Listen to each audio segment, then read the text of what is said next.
So ayan na, welcome back na naman sa channel natin mga boss. Dito na naman tayo, nagbabalik. Gusto po kayong lahat yan. Sana nasa mabuti lang ang lahat.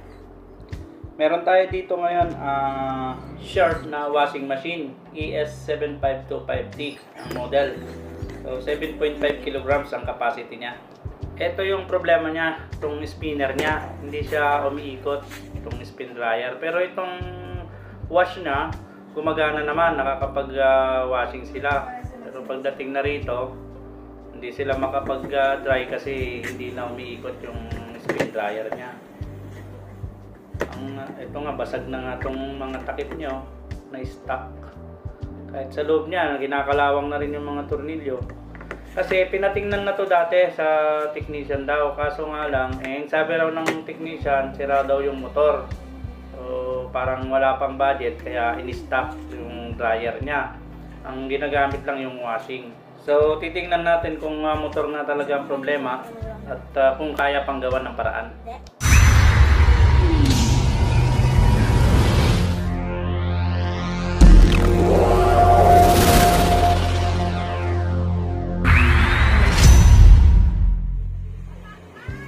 Wala na palang isang tornilyo to. Pero itong isa, kinalawang, ang hirap tanggalin. Ano? Nabibilog lang yung screw.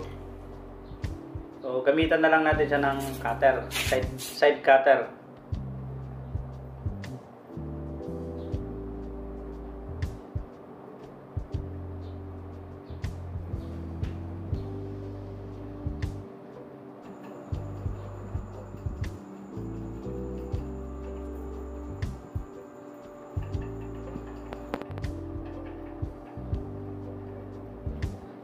Kalas-kalas na pala yung mga connection nito eh. Nagtatanggal na pala yung mga connection. Yan o. Ito, saan tong mga to? Ito, mukhang galing sa capacitor. Pero yung connection nung yung mismong motor tinanggal na. Hindi na nakakonek pala yung motor, kaya kahit anong gawin, hindi na talaga siya iikot. Ang nakakabit na lang. So ayun yung spin motor. Ito yung wire niya. Wala na, hindi na nakakabit. Nakahang na. So ito na lang yung nakakabit sa kanya sa motor, itong capacitor niya. Starting capacitor. So check natin yung motor kung may continuity pa.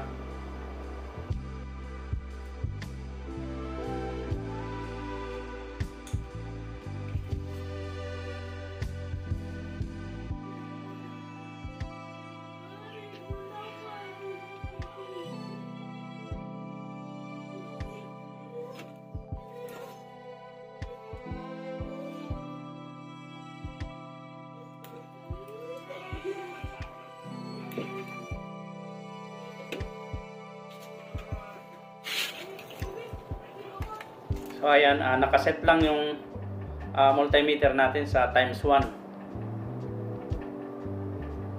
Blue to green, wala na. Open. Yan na. Open na yung tatlong wire niya. So wala, sira talaga yung motor niya. Wala, open lahat ng wire niya, wala tayong masukat. So, kakalasin natin yung motor. Baklasin natin siya. Tingnan natin kung may paraan pa o kaya pang gawan ng paraan.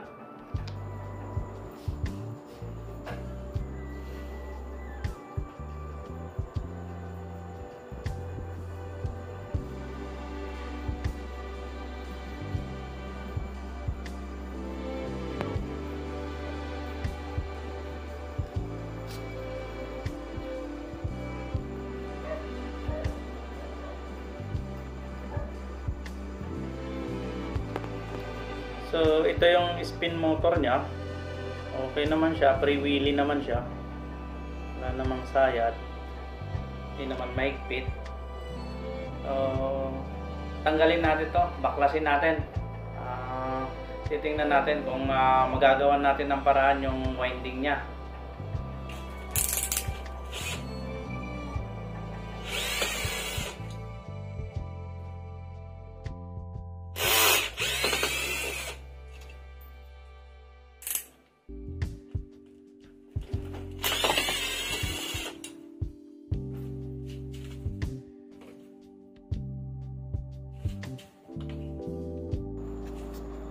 So ito na siya. Bubuksan natin siya, titingnan natin yung winding kung kaya pang gawan ng paraan. Ito kasi hindi gumamit ng screw, naka-rematch siya, naka-lock. So babarinahin na lang natin to. Tapos pag ibabalik na natin, gamitan na lang natin siya ng bolt-in nut.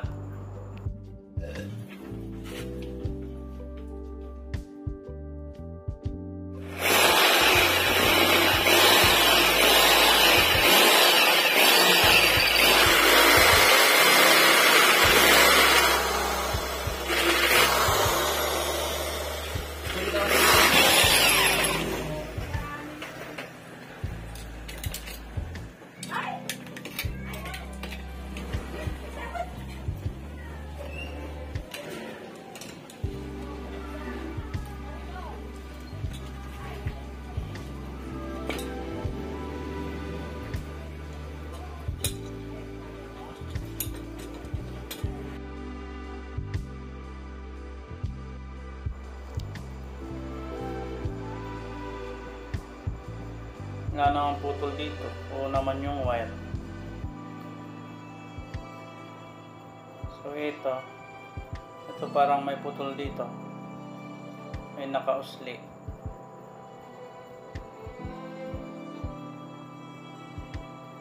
So tanggalin muna natin siguro to sa pagkakatali niya yung wire. Tingnan natin yung dugtungan.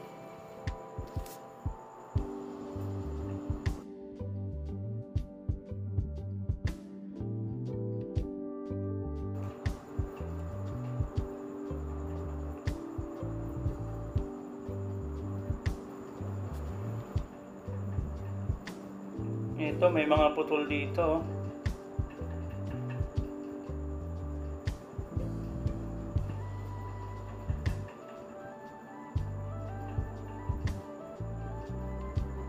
Ayan, parang natuluan ng tubig. Tanggalin muna natin itong mga tali.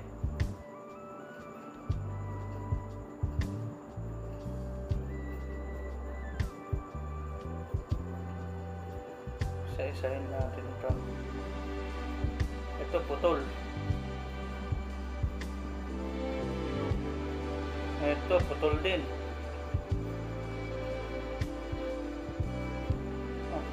Putol yung tatlo. Hanapin natin ngayon to kung saan nakadugtong. Saan yung dugtungan niya, yung kapareha niya. Kung saan siya natanggal. Dito kasi maraming mga naputol dito.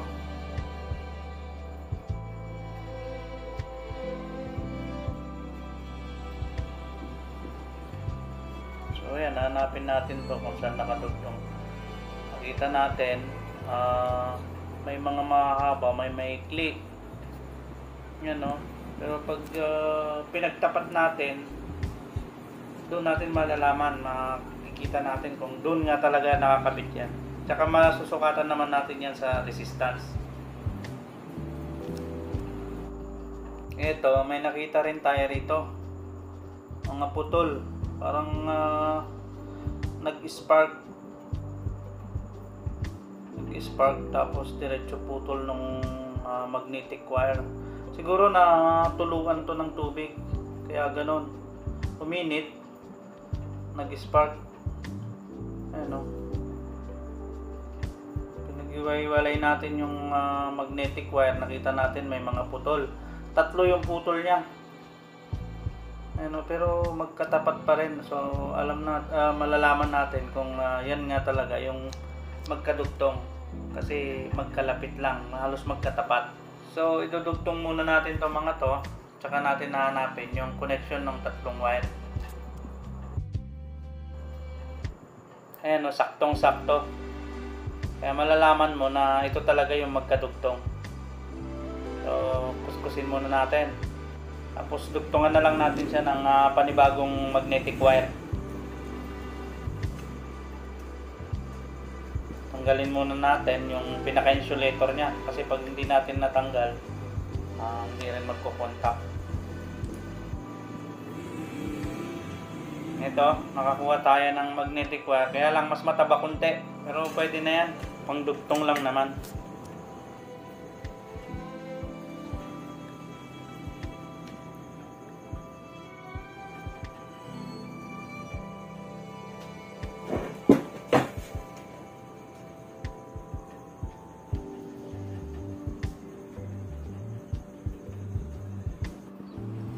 So ayan naidugtong na natin tong isang putol. So may dalawa pa tayong idudugtong.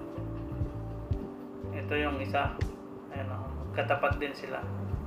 So idudugtong muna natin lahat. So ayan naidugtong na natin yung tatlong putol. Ito yung isa. Ito yung pangalawa. Ito. Ayan. Tsaka ito naman yung pangatlo na dinugtong natin. Ito na sa ilalim siya.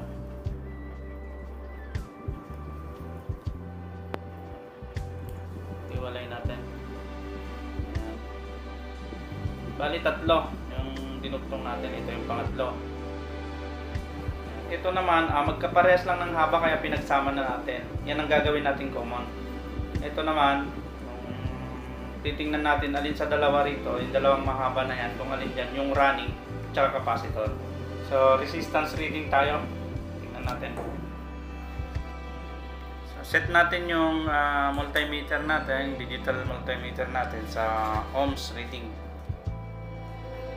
Resistance. Natin common, tapos isang magnetic wire na mahaba. So nakakuha tayo ng 77.5, medyo mataas. Sa kabila 98.5, so mas mataas siya. Ngayon pag ano naman natin, check natin yung dulo-dulo. Kailangan kung yung 77.5 na nakuha natin tsaka 98.5, pag dun sa isa dulo-dulo kumuha, kailangan makuha natin yung equals niya. Yung equal, yung pag-plusin natin. So ang lalabas dapat yan 176. Ayan sakto. 176. So buo yung motor natin. Success yung pinagdugtong-dugtong natin. Sakto lang. 176. Ngayon, paano malalaman yung common, starting, tsaka running? Ganito kasi yan. Halimbawa, ito yung winding natin, yung winding ng motor. Itong nasa gitna, yan yung pinaka-common niya. So, ang hahanapin natin dyan, yung starting, tsaka running. So, itong gitna, ito yung common. Tapos, hanapin natin alin dito sa dalawa na to, yung starting, tsaka running. Sa common. Kanina nagsukat tayo. Sa unang sukat natin nakakuha tayo ng 77.5. Tapos sa pangalawang sukat natin, ito sa pangalawang winding, nakakuha tayo ng 98.5. Ayan. So dapat pag pinag-add natin to, ayusin muna natin. Yan, dapat pag pinag-add natin tong dulo-dulo na to, lalabas yung equal nitong dalawang nasukat natin. Yan. Dapat makakuha tayo pag plinas natin yan. Makakuha tayo ng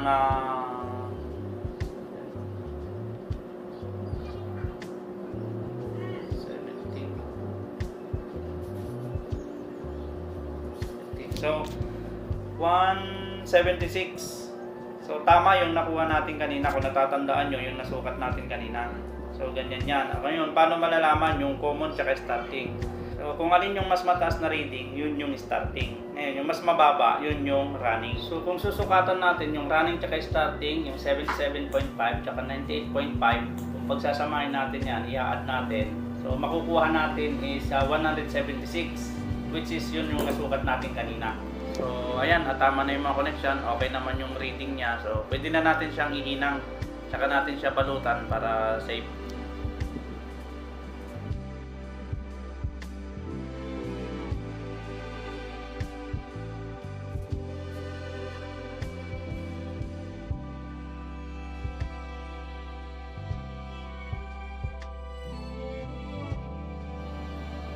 So ayan, naidugtong na natin yung wire niya. Ito, hindi pa natin nabalutan. Babalutan pa natin yan. Tsaka natin siya itatali. Ito yung color coding niya. Itong blue is common. Tapos yung gray, running. Tapos yung green is capacitor. So susukatan natin siya. So isa-isa. Tingnan natin kung lalabas pa rin yung reading niya kanina. Kung ano yung nasukat natin kanina. Ito yung running 77.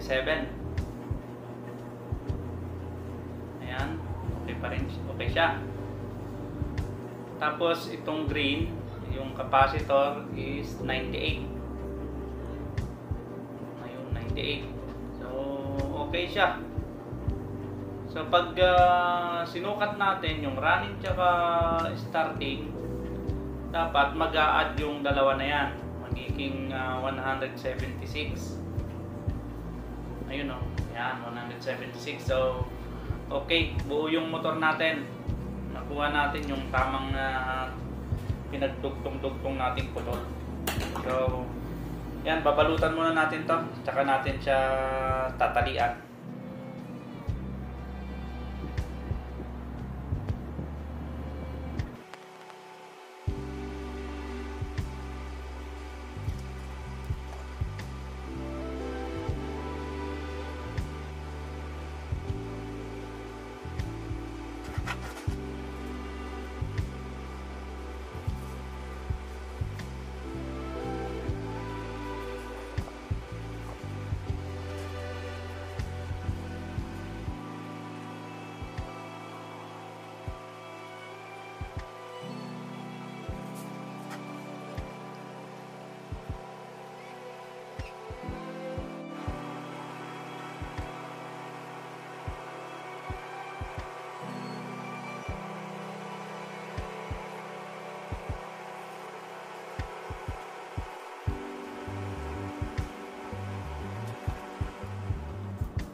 So ayan, naitali na natin, okay na. Babalik na natin. Ito na yung gagamitin natin kasi hindi na pwedeng ibalik yung dati niya. Walang bolt yun, walang nut. So binilan na lang natin siya ng bagong bolt nut.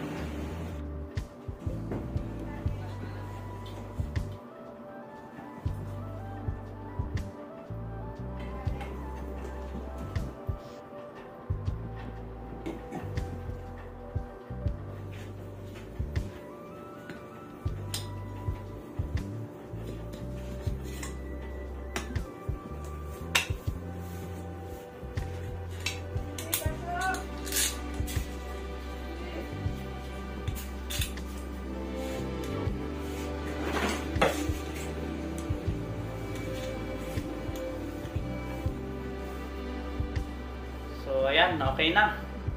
Pwede na nating i-assemble sa unit para matesting na natin.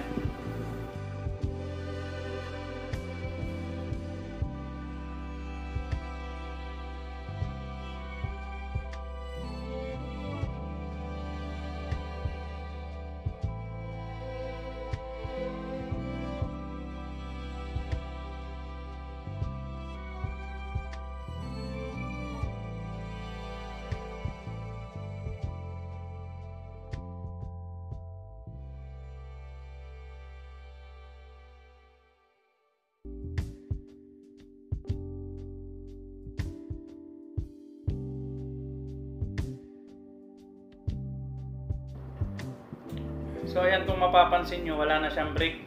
Tinanggal na nung unang gumawa. Ayan, i-wiring na natin. Ikabit muna natin yung capacitor para hindi tayo malito. Sa gray at saka sa green. Ayan.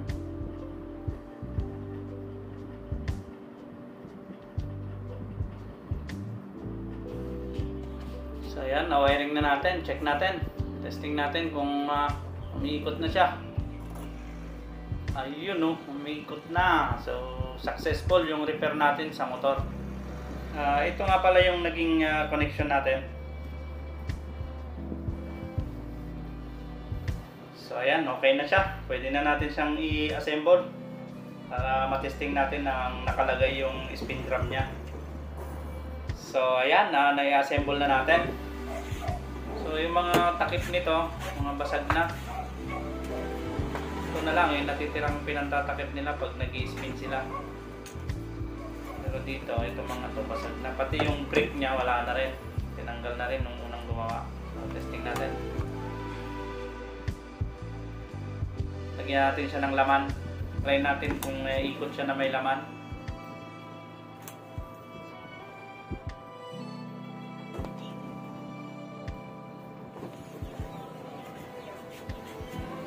Yan, ang timer natin.